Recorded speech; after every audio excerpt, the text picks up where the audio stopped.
Your understanding of sales strategy will have tremendous influence on the success of your business. The facts are showing that many businesses start and fail, and many businesses start and fail because of the inability to leverage sales strategy. Now, let's look at some of the statistics. The facts are showing that in 2021, 20.8% of business startups fail in that year. In 2022, 40% of business startups also fail. In 2023, you had 49.9% of those businesses that got started that failed in that year. Now, what research is showing, when you win with sale, you win in business. So today, my task is to really roll out a menu of sales strategies that you can apply to optimize visibility, reach, impact, and client conversion, cash flow optimization of your business. So just before I get started, I want to encourage you to press that like button. And also, if you stay until the end, I'm going to give you some goodies that will worth every bit of your time to stay here through this program. Now, today I want us to look at mastering sales strategy. And there's a menu of things that you need to understand when you want to master the sales strategy. Over the next few days, we're going to be looking at those menu of sales strategy that you want to consider. And it begins by looking at mastering the sales objective. What is the sales objective? Today, we're going to spend some time looking at that. It also looks at mastering the sales process. Now, the sales objective is different from the sales process. You will also learn about mastering the pull factors of sale and mastering the push factors of sales. Now, these are two sales strategies that when you understand them and fully understand how to deploy them into your sales effort, you can significantly grow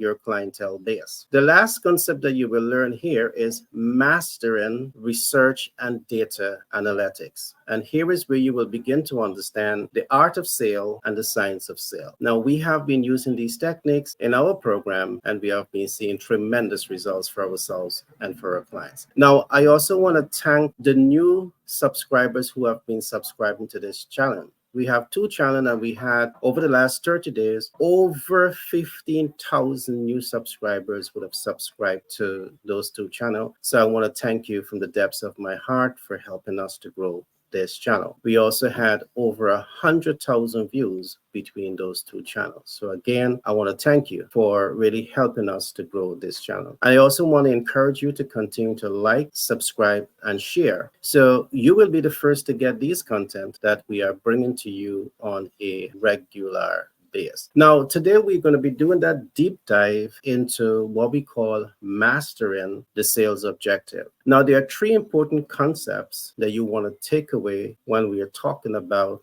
the sales objective. What is the objective of sales? Now, objective one, you want to be known, and you have control over how you want to position your products and your services to be known. Second, you want to be liked. Now, if you are good at presenting yourself to the audience, to your ideal client in a strategic way, you will be able to be liked. And last, you want to be trusted. Now, why you want to break through these factors of know, like, and trust? Because people are more comfortable buying and investing in people that they know, like, and trust. So this is one of the first factors that you want to really learn, apply, and master.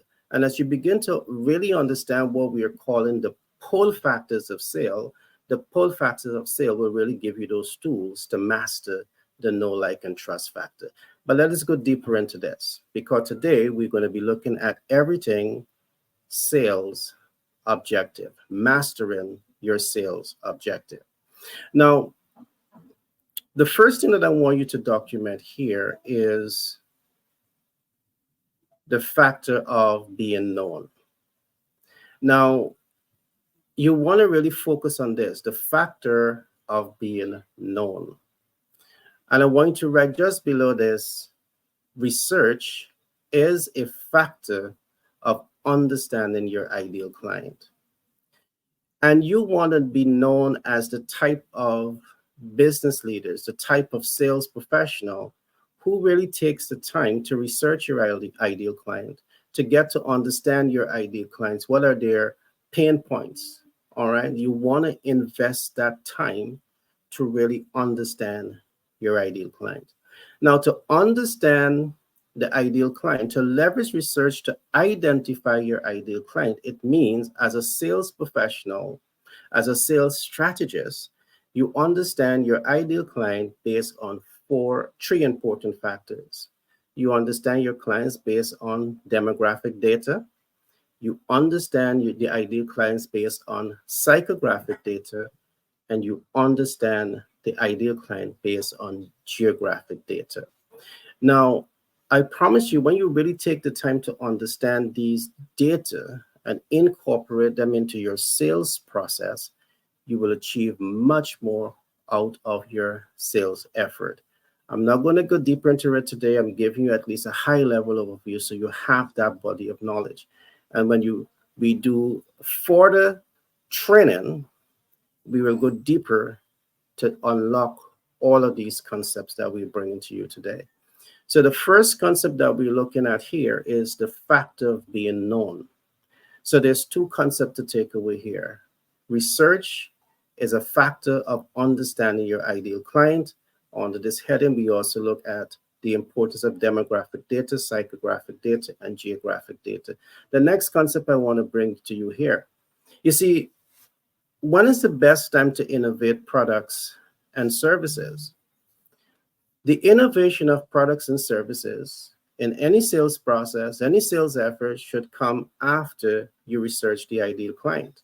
Because now that you understand who is your ideal clients and what are their pain points, you can now go to the next step, which we call innovation is a factor of understanding the ideal client. So the more you understand the ideal client, is the more informed you are about your innovation being able to achieve two specific objectives. And one, product innovation must be aligned to the needs of your MVTM.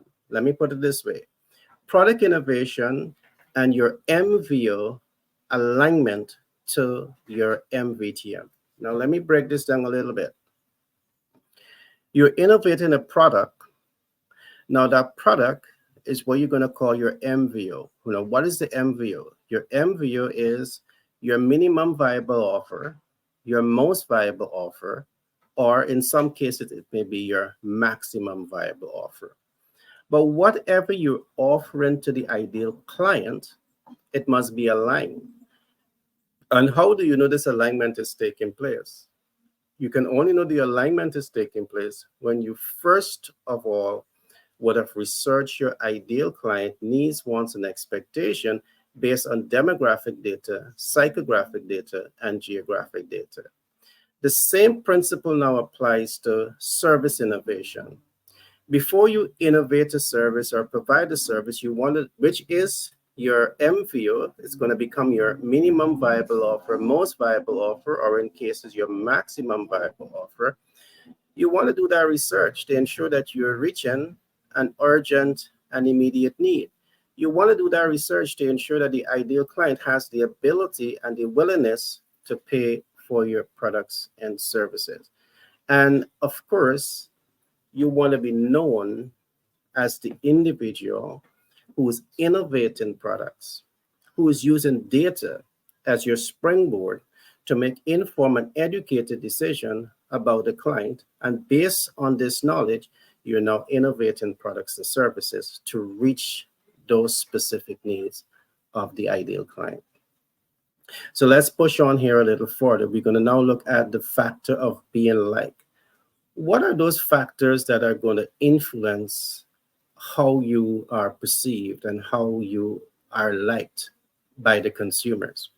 Now, I'm going to give you three headings here under the factor of being liked. You need to master the ability to add value above the client's expectation.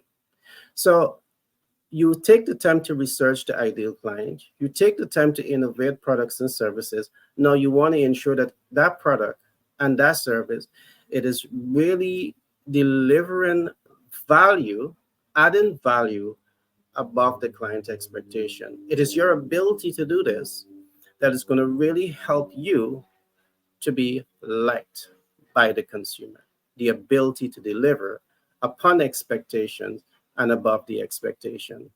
The second recommendation here, you want to master the ability to fix problems above the ideal client expectation. Now, there's a difference between adding value and fixing problems. As time progresses, we're going to unlock all of this for you. But you want to really master this.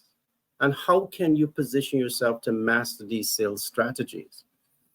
The more time you spend understanding the ideal client, the better position you are in to reach their expectations, to satisfy those expectations, and possibly deliver above their expectations. The third concept that you want to look at here is you want to build systems to deliver consistent results to the ideal client. Now, what is being recommended here as a strategy? You don't just want to know it and deliver one time.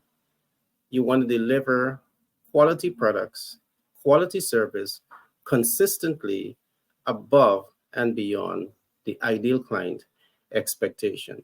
This is a sales strategy that you really want to use.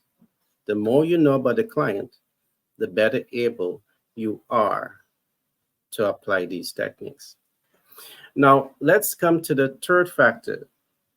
Every business you want to break through the know, like, and trust factor. If you don't break through that know, like, and trust factor, you're going to have difficulty attaining the sales. So I'm breaking this down for you. So moving forward, you are better aware as to how you can incorporate and deploy these strategies to ensure that you're being known, liked, and trust, you're converting.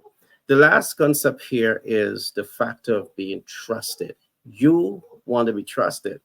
Again, if the consumer don't have a reason to know you, to like you, to trust you, they're not likely to buy from you. And if they don't buy from you, what happens?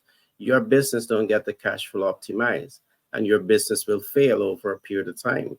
And that's why the statistics are showing that over 20% of business fail in the first year, 40% fail by the second year, and 49.9% fail in the third year.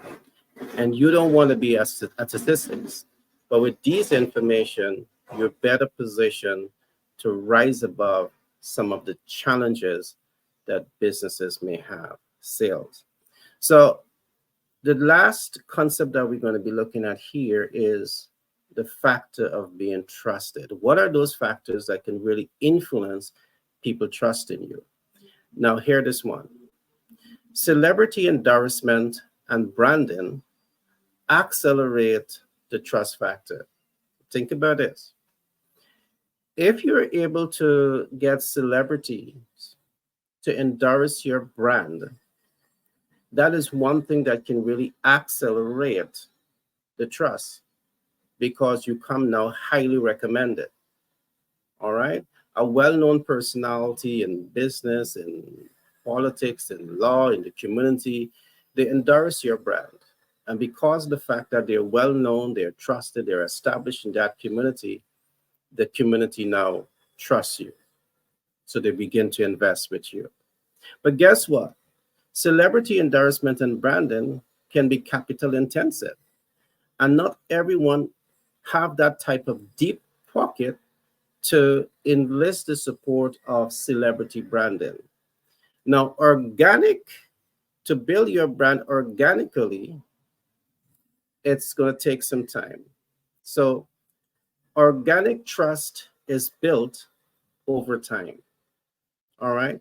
Consistent investment into things like relationship building, brand visibility, brand reach, brand impact, branding and client conversion, branding and cash flow optimization, branding and client confidence, branding and client trust, branding and client credibility.